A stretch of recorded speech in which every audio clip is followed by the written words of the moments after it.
BJP में प्रत्याशियों की पहली सूची जारी होने के साथ ही शुरू हुआ बवाल अब थमने का नाम नहीं ले रहा है।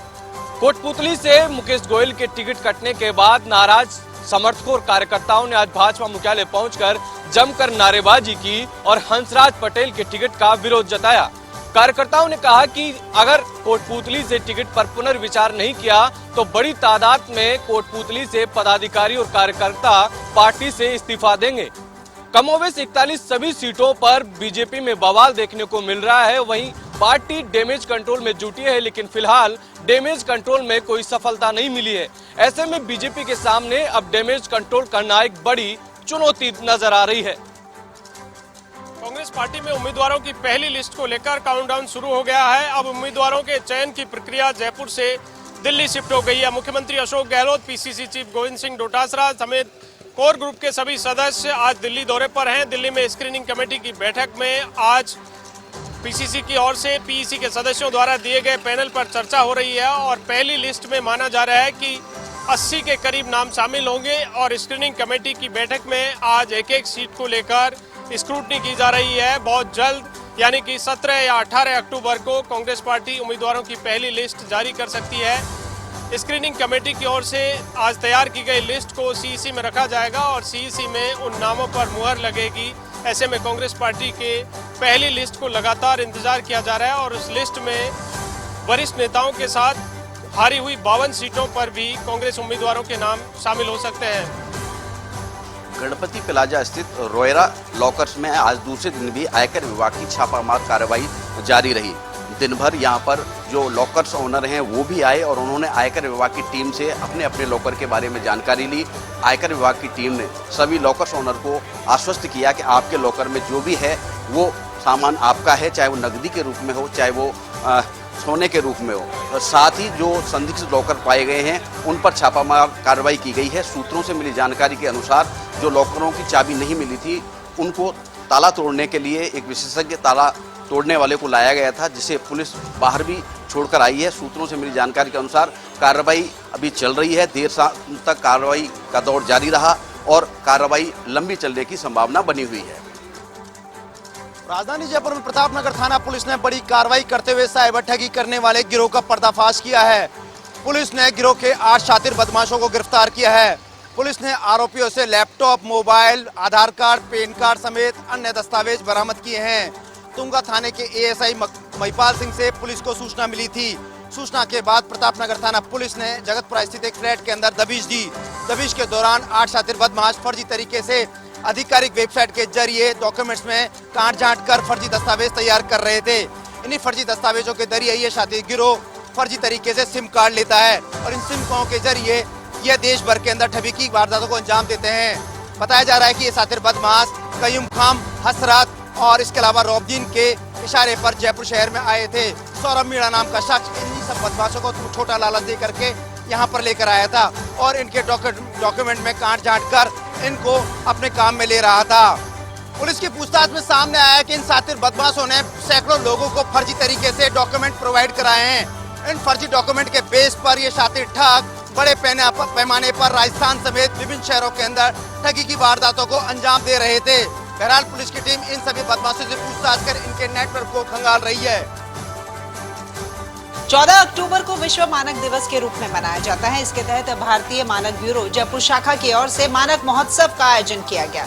इसमें ADG police VK Singh, SMS hospital के unit head doctor Anurag Dhakad, PIB की अपर महानिदेशक ऋतु शुक्ला, सिपेट के निदेशक संजय चौधरी, एमएसएमई विकास संस्थान के निदेशक वीके शर्मा के साथ कई औद्योगिक संगठनों के प्रतिनिधियों ने भाग लिया। इस मौके पर भारतीय मानक ब्यूरो के गुणवत्ता मानकों को पूरा करने वाले उद्योगों को सम्मानित भी किया गया। शैक्षणिक संस्थाओं में स्थापित मानक क्लबों के मेंटर और प्रतियोगिताओं में सफल विद्यार्थियों को पुरस्कार भी यहाँ बांटे गए। राजस्थान विधानसभा चुनाव के उम्मीदवारों को लेकर कांग्रेस का मंथन का दौर चल रहा है और इसी के मद्देनजर कांग्रेस के वॉर रूम में स्क्रीनिंग कमेटी की बैठक चल रही है। कांग्रेस किसी भी तरीके का रिस्क नहीं लेना चाहती है और इसीलिए बार बार एक एक सीट पर रिव्यू कर रही है। सूत्र ये बता रहे हैं कि कांग्रेस के उम्मीदवारों की पहली लिस्ट नवरात्रि में आ सकती है और इसीलिए जयपुर से लेकर दिल्ली तक बैठकों का दौर जारी है और आगे भी इसी तरह से बैठकों का सिलसिला जारी रहेगा। जयपुर शहर में शारदीय नवरात्रा का शुभारंभ हो रहा है। जयपुर शहर के जो मंदिर है, देवी माता के मंदिर, चाहे आमेर स्थित शिला माता का मंदिर हो, चाहे उसके अलावा राजा पार्क स्थित वैष्णो देवी मंदिर हो, उन सभी में घट स्थापना के साथ नवरात्र की स्थापना की जाएगी। नवरात्रा के अपर देखिए जो भक्तजनों के द्वारा माता को चुनरी, फल है और सभी प्रकार के पूजन सामग्री के साथ माता का पूजन किया जाएगा और माता को दिन भर में कई प्रकार की चुनरियाँ चढ़ाई जाएगी और यहाँ तक कि देखा जाएगा कि माता के नवरात्रे के 9 रूपों का भी बखान किया जाएगा। इसके लिए दुर्गाबाड़ी स्थित जो बात करें बंगाली समाज की ओर से भी वहाँ पर आयोजन किया जाएगा। साथ ही सीसकी में स्थित जय क्लब में भी माता के 9 रूपों के बखान किया जाएगा। नवरात्रा के पूजन के साथ ही नवरात्रि का शुभारंभ किया जाएगा। विधानसभा चुनाव 2023 के लिए आदर्श आचार संहिता लगते ही बीकानेर जिला पुलिस ने ताबड़तोड़ कार्रवाइयां शुरू कर दी है। आज श्री डूंगरगढ़ पुलिस ने नाकेबंदी के दौरान एक कार से जेवरात का खजाना बरामद किया। गुजरात नंबर की इस कार से 50 किलो चांदी के साथ लाखों रुपए की नकदी भी बरामद हुई, जिसका हिसाब किताब कार चालक नहीं दे पाया। इसी तरह से कालू पुलिस ने भी 1 हफ्ते के भीतर लाखों रुपए की नकदी बरामद की है, तो दूसरी ओर महाजन पुलिस के एसएचओ गणेश कुमार भी लगातार ताबड़तोड़ कार्रवाई करते हुए लाखों रुपए की नकदी जब्त कर चुके हैं, जो अवैध धनराशि है। फिलहाल इन पुलिस ने इन कार्रवाइयों में बरामद हुई रकम के संबंध में आयकर विभाग को सूचना दी है, तो दूसरी ओर जिनसे ये रकम बरामद हुई है उनसे सख्ताई से पूछताछ जारी है कि क्या ये रकम किसी अवैध चुनाव प्रणाली के लिए तो नहीं लाई गई है। जिला कलेक्टर और जिला पुलिस अधीक्षक ने आज सीमावर्ती इलाकों में फ्लैग मार्च किया, तो साथ ही बीती रात खाजूवाला, दंतौर व पुगल पुलिस ने संयुक्त कार्रवाई करते हुए अवैध जिप्सम खनन पर भी कार्रवाई की। आदर्श आचार संहिता लगने के बाद से ही पुलिस व निर्वाचन विभाग आदर्श आचार संहिता का पालन करने के लिए सख्त नजर आ रहा है और पुलिस लगातार ताबड़तोड़ कार्रवाई करके अवैध कार्य करने वालों में हड़कंप पैदा किए हुए है।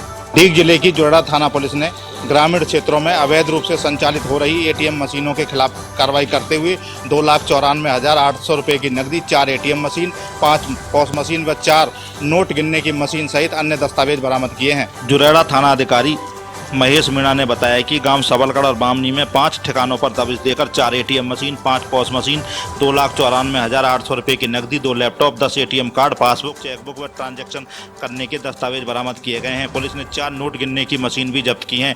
कार्रवाई के दौरान पुलिस जब गांव सबलगढ़ पहुंची थी तो एटीएम संचालक अपना एटीएम उखाड़ कर उसे ट्रैक्टर में लाद कर ले जा चुका था। हालांकि पुलिस ने मौके से कई दस्तावेज बरामद कर लिए हैं। जुरेड़ा थाना पुलिस ने गांव सबलगढ़ और बामनी में कार्रवाई कर एटीएम मशीनों को तो जब्त कर लिया है। अब सवाल ये उठता है कि ग्रामीण क्षेत्र के अन्य इलाकों में संचालित हो रही अवैध एटीएम मशीनों के खिलाफ कार्रवाई कब होगी।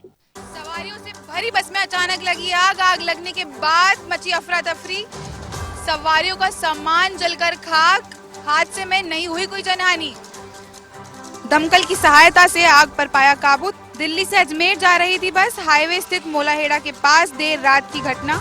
कोटपुतली के पनियाला थाने इलाके के हाईवे स्थित मोलाहेड़ा के पास बीती रात सवारियों से भरी एक बस में अचानक आग लग गई।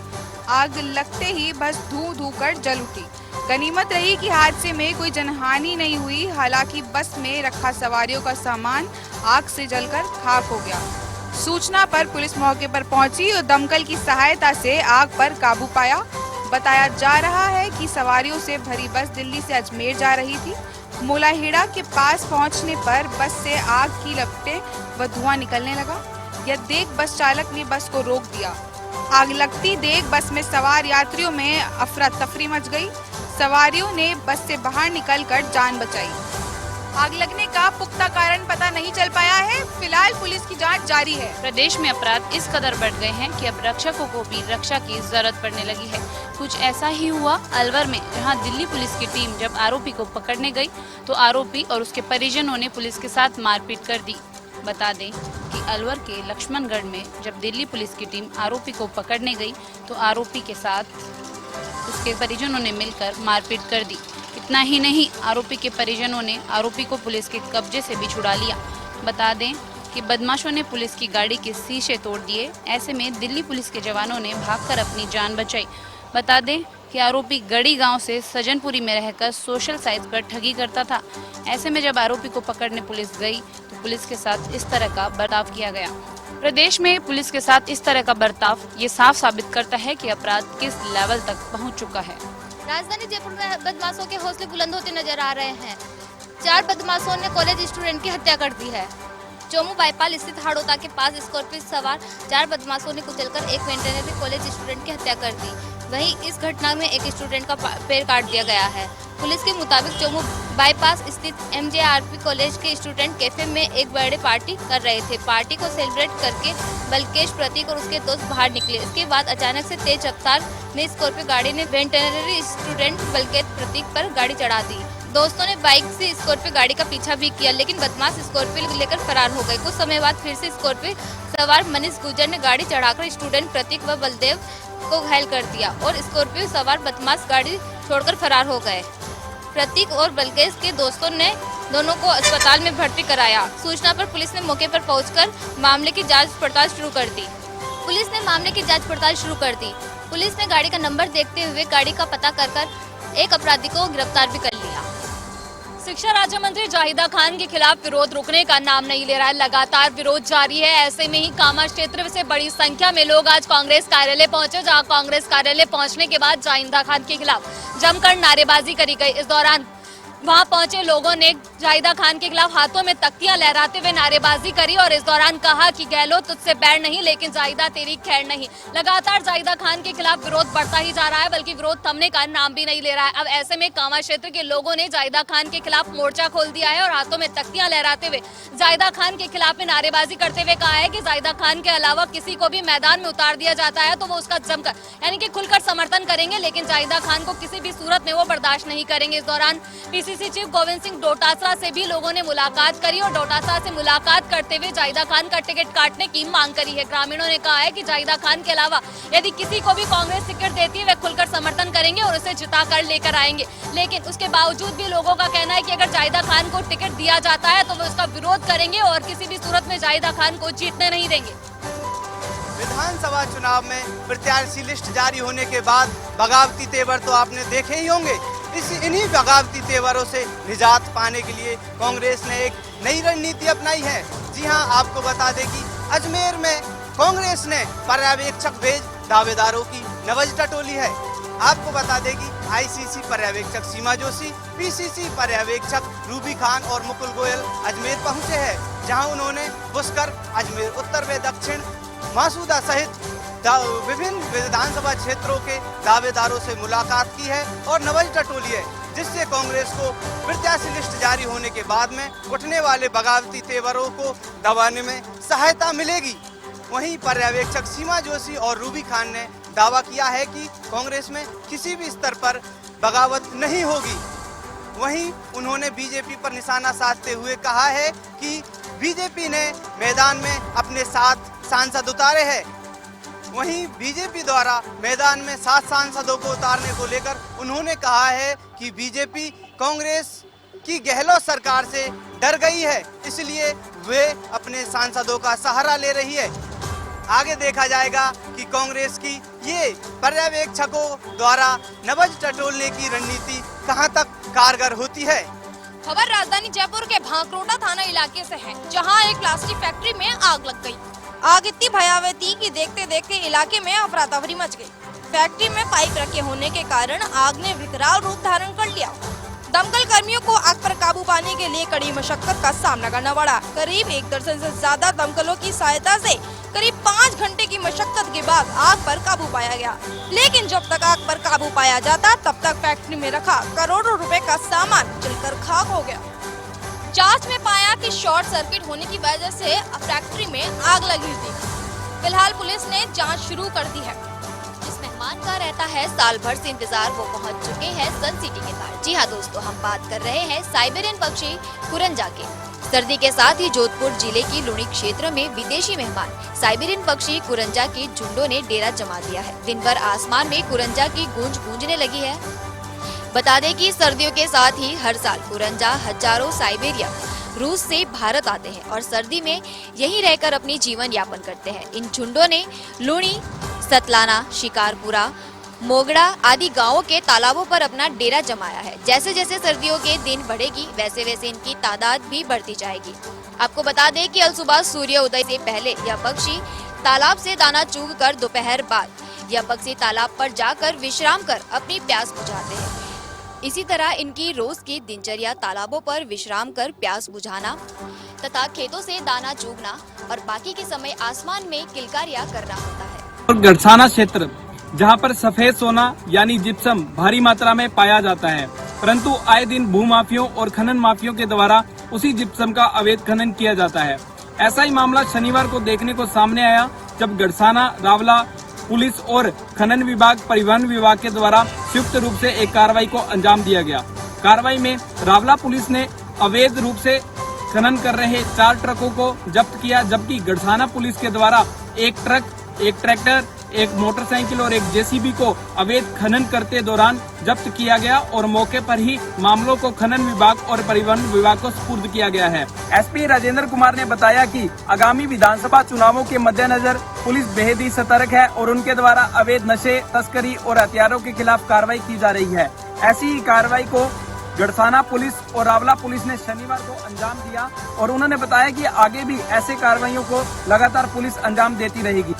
विधानसभा चुनाव से पहले ताबड़तोड़ कार्रवाई कर एक दिन में 36 अपराधी को गिरफ्तार कर कई मामलों के संगीन अपराधियों को अलग अलग मामलों में गिरफ्तार किया। पुलिस अधीक्षक राजश्री राज ने आज पुलिस की ताबड़तोड़ कार्रवाइयों पर प्रेस कॉन्फ्रेंस कर खुलासा किया। आदर्श आचार संहिता की पालना को लेकर बड़ी कार्रवाई की गई। 36 मुकदमों में 36 अपराधियों को गिरफ्तार किया। करीबन 44,000 के जाली नोट एक साथ एक आरोपी से गिरफ्तार किए गए। मादक पदार्थ, विस्फोटक और अवैध हथियार और जाली नोट को लेकर भी बड़ा एक्शन लिया गया। साथ ही 7 लाख और 12,000 की कीमत से अवैध विस्फोटक और जाली नोट, अवैध शराब भी बरामद की। 332 लोगों को पाबंद किया गया। 88 वांछित अपराधियों को भी गिरफ्तार किया। कुल 36 प्रकरणों में अवैध हथियार भी बरामद किए गए हैं।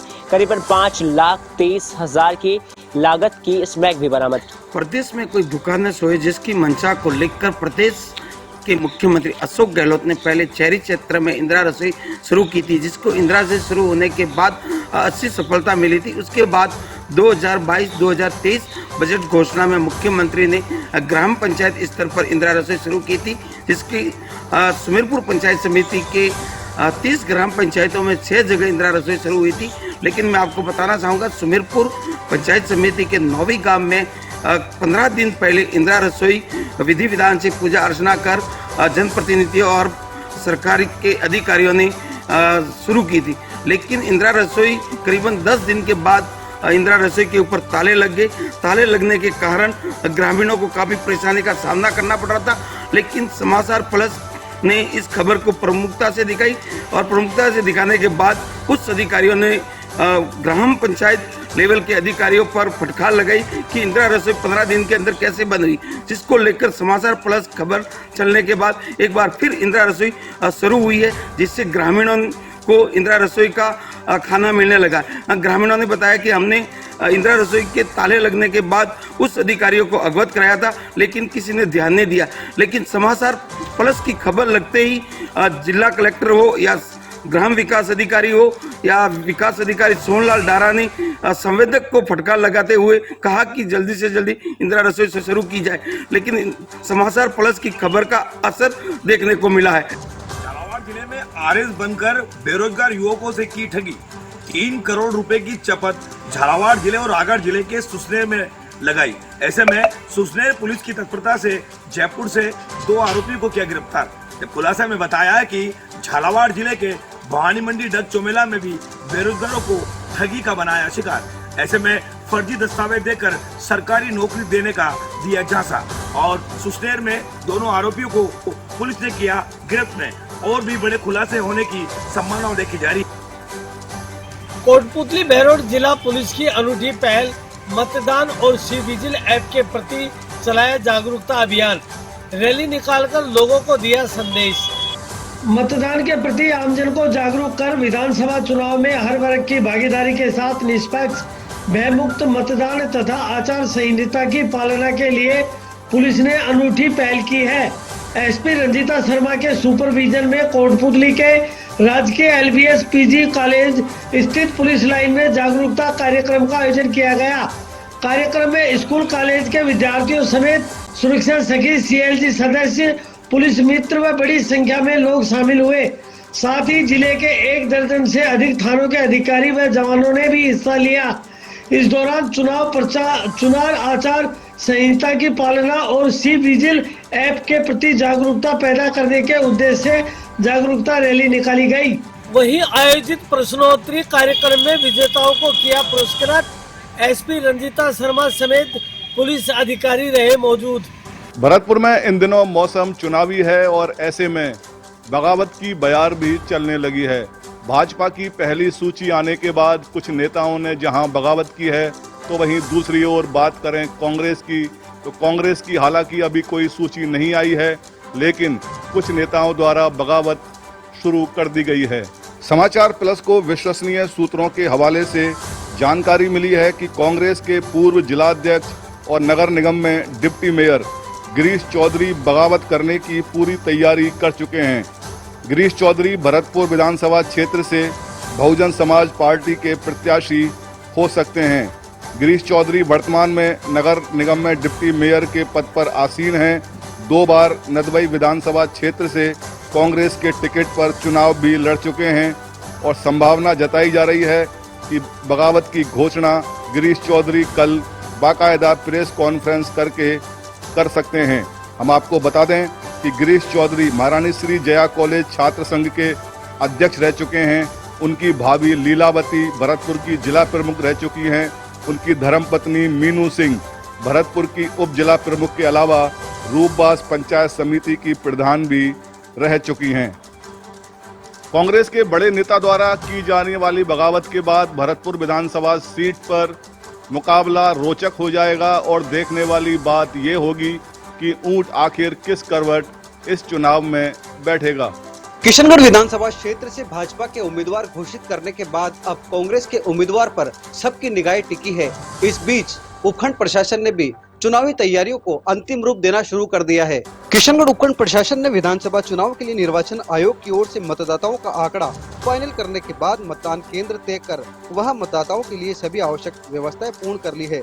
पूरे विधानसभा क्षेत्र में इस बार 2,89,994 मतदाता अपने मताधिकार का उपयोग करेंगे। इसके लिए 268 मतदान केंद्र बनाए गए हैं। विधानसभा क्षेत्र में सबसे कम मतदाता बूथ संख्या 183 पर 420 है, जबकि सबसे ज्यादा मतदाता बूथ संख्या 77 पर 1523 है। उपखंड अधिकारी राम सिंह गुजर ने बताया कि आचार संहिता लागू होने के बाद इसकी पालना करवाने के लिए तथा चुनावी तैयारियां परखने के लिए 30 सेक्टर मजिस्ट्रेट बनाकर उन्हें दायित्व सौंपे गए हैं। शांतिपूर्ण चुनाव संपन्न करवाने के लिए उपखंड प्रशासन ने 30 सेक्टर मजिस्ट्रेट नियुक्त किए हैं, जो मतदान केंद्रों पर जाकर वहां की तैयारियों का जायजा ले रहे हैं। नागौर नगर परिषद की निलंबित सभापति मीतू बोथरा के निलंबन के आदेश को राजस्थान उच्च न्यायालय द्वारा स्थगन दे दिया गया है। DLB के निदेशक हृदय कुमार द्वारा मीतू बोथरा की सदस्यता और सभापति पद को निलंबित किया गया था। मामला 2 भूखंडों के नियमन में अनियमितता बरतने का है, जिसमें SDM जांच में बोथरा को दोषी पाया गया था। इस पर DLB निदेशक हृदय कुमार ने बोथरा को निलंबन कर पायल गहलोत को कार्यवाहक सभापति बनाया था। इस आदेश को हाईकोर्ट में चैलेंज करने पर सिंगल बेंच में खारिज हो गया था, जबकि डबल बेंच ने निदेशक के आदेश बूंदी में आचार संहिता का उल्लंघन करना। नगर परिषद के जिला निर्वाचन अधिकारी ने आचार संहिता का उल्लंघन करने के मामले में 4 कर्मचारियों को निलंबित कर दिया है। जिला निर्वाचन विभाग द्वारा आचार संहिता के उल्लंघन के मामले में जिला निर्वाचन अधिकारी द्वारा नगर परिषद के 4 कर्मचारियों को तत्काल प्रभाव से निलंबित कर दिया गया है। जिला निर्वाचन अधिकारी डॉक्टर रविंद्र गोस्वामी द्वारा मामले को गंभीर मानते हुए नगर परिषद की कृषि शाखा में तैनात कर्मचारी सुरेंद्र रावल, जितेंद्र मीणा, फायरमैन अलानूर और संविदा कर्मी राजेंद्र सिंघानिया को निलंबित कर दिया गया है। कर्मचारियों पर आरोप था कि आचार संहिता की अधिसूचना जारी होने के बाद भी प्रशासन शहरों के संग अभियान में नगर परिषद प्रशासन पट्टे बनाने के लिए सार्वजनिक सूचना जारी की गई थी। जिला निर्वाचन अधिकारी द्वारा की गई कार्रवाई के बाद बूंदी नगर परिषद में हड़कंप मच गया है। मामले की जिला निर्वाचन अधिकारी जांच कर रहे हैं। सागरपाड़ा चौकी पर नाकाबंदी तोड़ भाग रहे अवैध चंबल से भरे डंपर को पुलिस ने किया जब्त। वहीं आरोपी हुआ मौके से फरार। मिली जानकारी के अनुसार एएसआई मोहन मीणा ने बताया है कि मुखबिर को सूचना मिली थी कि मध्य प्रदेश की तरफ से एक अवैध चंबल से भरा डंपर राजस्थान में आ रहा है। इसको लेकर सागरपाड़ा चौकी पर नाकाबंदी कराई गई। नाकाबंदी देख चालक नाकाबंदी तोड़ भागने लगा। पुलिस ने पीछा करते हुए वाटर बॉक्स चौराहे पर डंपर को पकड़ लिया। वहीं चालक मौके से फरार हो गया है। फिलहाल सागरपाड़ा चौकी ने डंपर को जब्त कर मालिक के खिलाफ मुकदमा दर्ज कर आरोपी की तलाश में जुट गई है। वहीं फरार हुए चालक की भी तलाश की जा रही है। करवड़ थाना क्षेत्र में नागौर रोड पर हुआ सड़क हादसा। अनियंत्रित होकर बस पलटने से एक यात्री की हुई मौत, तो वहीं 13 यात्री हुए घायल। सभी घायलों का मथुरादास माथुर अस्पताल में चल रहा है इलाज। जोधपुर पुलिस कमिश्नरेट के करवड़ थाना क्षेत्र में आईआईटी से पहले एक बस अनियंत्रित होकर पलट गई। बस राजकोट से बीकानेर जा रही थी। बस के पलटने के क्या कारण रहे, इसको लेकर करवड़ थाना पुलिस जांच में जुटी है। लेकिन जैसे ही बस पलटी तो धमाके की आवाज सुनकर आसपास के लोग और करवड़ थाना पुलिस तुरंत मौके पर पहुंची। सभी घायलों को मथुरादास माथुर अस्पताल लाया गया। वहीं सूचना मिलने पर मेडिकल कॉलेज के प्रिंसिपल दिलीप कछुआ भी मौके पर पहुंचे और डॉक्टरों को बेहतर इलाज को लेकर आवश्यक दिशा निर्देश दिए। बस के अनियंत्रित होने के क्या कारण रहे, इसको लेकर करवड़ थाना पुलिस ने जांच शुरू कर दी है। आगामी विधानसभा चुनाव को लेकर पुलिस प्रशासन हाई अलर्ट मोड पर है। बात करें हनुमानगढ़ टीबी तलवाड़ा झील पुलिस की, तो हरियाणा की जो सीमा है उस पर पुलिस की चाक चौबंद व्यवस्था है। सहारनी व बन्नी पुल पर भी पुलिस की बड़ी चौकसी लगी हुई है। हरियाणा सीमा पर हाई क्वालिटी सीसीटीवी कैमरे भी लगाए गए हैं और पुलिस आने जाने वाले वाहन है उनकी चेकिंग भी कर रही है और कड़ी निगरानी रख रही है। आगामी विधानसभा चुनाव के दृष्टिगत पुलिस प्रशासन हाई अलर्ट मोड पर है। हनुमानगढ़ जिले की टीबी व तलवाड़ा झील थाना क्षेत्र में हरियाणा सीमा पर चौकसी बढ़ा दी गई है। आने जाने वाले वाहनों की गहनता से जांच की जा रही है। बशीर चौकी प्रभारी राय सिंह के नेतृत्व में इंदिरा गांधी नहर के सहारनी पुल पर नाका लगाया गया है। साथ ही बड़ी पुल पर भी नाका लगाया गया। इसके अलावा तलवाड़ा झील पुलिस थानाधिकारी लाल बहादुर चंद्र के निर्देश में हरियाणा सीमा पर चौकसी बढ़ा दी गई है। पुलिस अधिकारियों ने बताया कि हरियाणा से लगती सीमा पर पुलिस की कड़ी चौकसी है। आने जाने वाले तमाम वाहनों की गहनता से जांच की जा रही है। नाकों पर हाई क्वालिटी सीसीटीवी कैमरे लगाए गए हैं जिनके लाइव पुलिस के उच्च अधिकारियों से निगरानी में है। विधानसभा चुनाव को मद्देनजर रखते हुए पुलिस बड़ी ही चाक चौबंद दिखाई दे रही है। वहीं टीबी में अलग अलग क्षेत्रों में अलग अलग सीमाओं पर नाकेबंदी भी की गई है।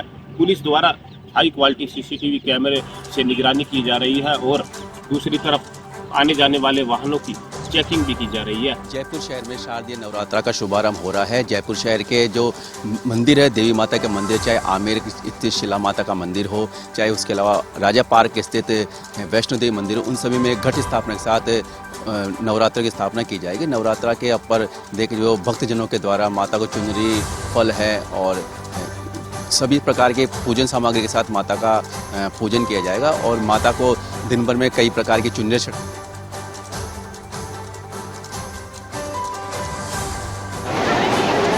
एशिया में मीठे पानी की कृत्रिम झीलों में दूसरे नंबर पर शुमार राजसमंद झील हजारों लोगों की दुआओं और करीब 6 साल के लंबे इंतजार के बाद आखिरकार छलक गई।